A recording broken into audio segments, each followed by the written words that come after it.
Welcome to this tutorial. In this tutorial, we will learn about left join in SQL statements. Left join will represent you to the two tables whenever we are going to joining from A to B.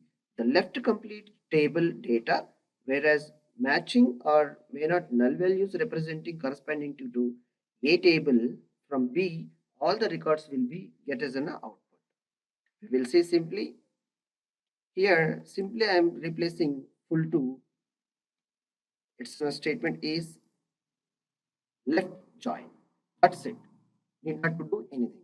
If you are missed out the first session of inner join, you rewind, go back and verify and check it. The complete statement, it's in how the framing of the inner join and join statement is explained over there.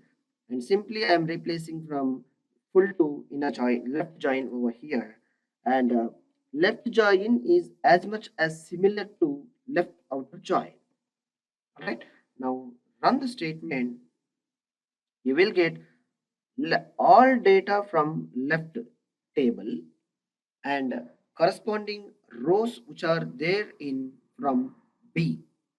If data table A is having a particular row, the data is not available in B, even B will representing it's a null value, it will show you and the data will comes into the row.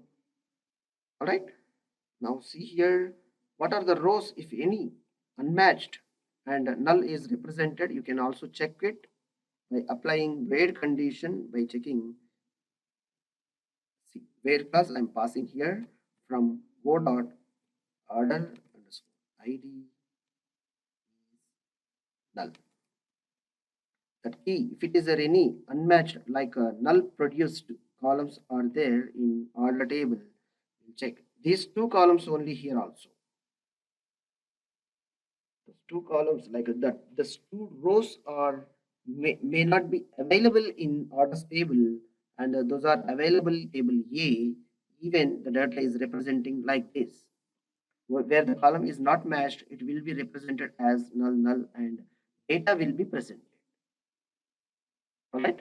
Hope you understand about this simple, very simple left join, and we'll see on next session it's a right join, how it is the framing and all.